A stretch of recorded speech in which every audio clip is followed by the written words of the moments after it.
The Reserve Bank of Australia are predicting a potential 40% drop in house prices in an extreme but plausible scenario. Whether this will happen or not, who knows, but one thing I can definitely agree on is that housing in Australia is way too expensive. Here's a new house in regional Queensland in a pretty good location. It has 4 bedrooms, 2 bathrooms, a double garage, 561 square metres of land, $585,000. To me, that sounds expensive.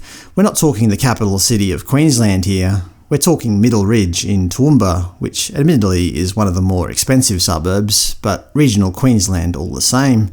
The house also has a separate lounge room and an insulated patio. I said patio because that's how I heard a salesperson say it the other day. I thought it was pronounced patio, but perhaps I'm just not snobby enough.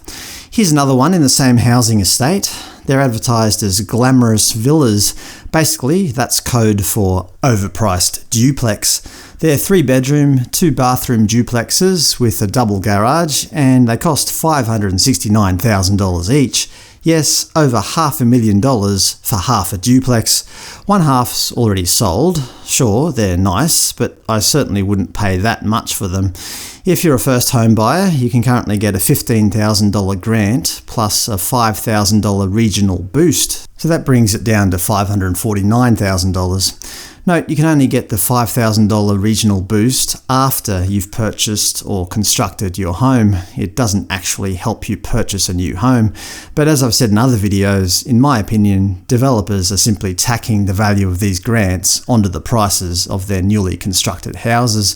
For this reason, I don't think these grants are actually helping buyers at all. So back to this 4-bedroom house, let's assume we can get the $20,000 in grants. That brings us down to $565,000. And let's also assume that we're not negotiating on price here. Just as a note for later on, the house faces this way. The road is on the right-hand side of this plan. Now, what if we wanted to build a similar house in the same estate? There's a couple of options available. There's land for sale for $260,000, but it's a bit smaller at 489 square metres.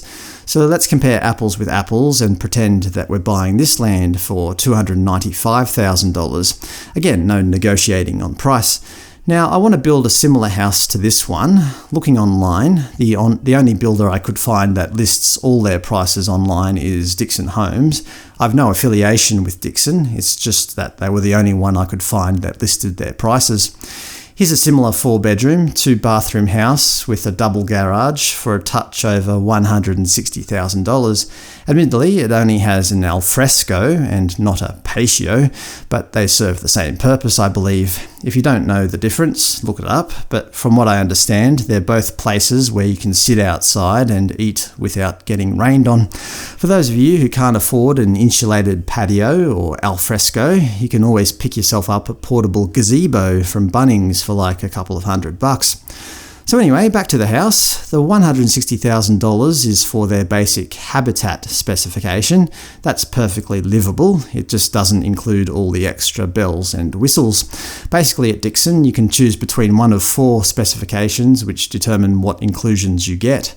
All their houses, in southeast Queensland at least, have steel frames and a 5 kilowatt solar power system. But as you pay more money, you get more options for bricks and roofing, for example.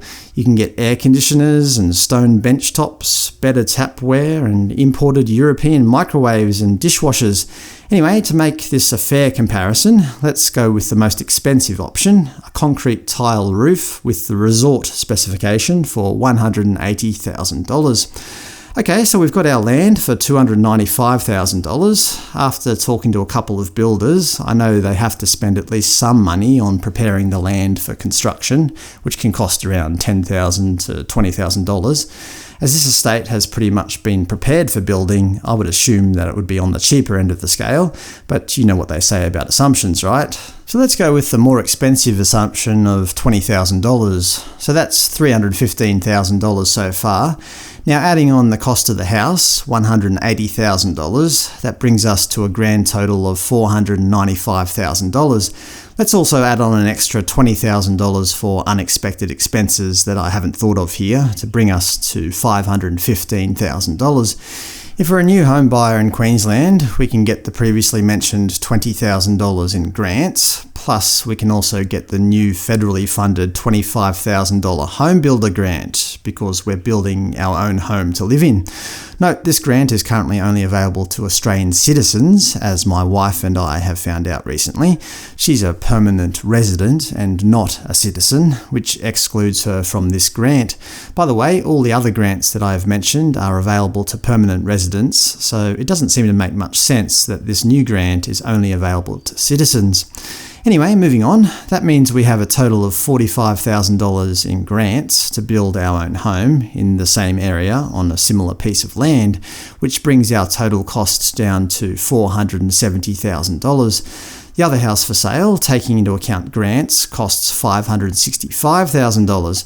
Obviously, somebody's making a fair bit of profit on this house. I suppose it makes sense. By buying this house, you save yourself the hassle of having to go through the whole building process.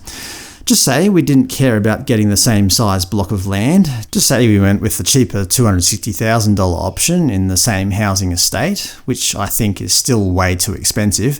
So that cuts $35,000 off our price for a grand total of $435,000. Just say we don't care about imported European microwaves and we go with the cheaper Habitat specification with a ColourBond sheet roof to save ourselves another $20,000. That brings us down to $415,000. By building your own home, in this scenario at least, you're saving yourself a good $150,000. Remember, I've included an extra $20,000 in unexpected expenses. So in my mind, I would never pay $585,000 for a brand new house in this area, or $569,000 for a glamorous villa. There's no doubt in my mind that these houses are just way too expensive. This is regional Queensland, for crying out loud, not downtown Tokyo. What do you think? Are Australian house prices just way too expensive? Are the RBA onto something with their prediction of a 40% housing price crash? I think they just might be.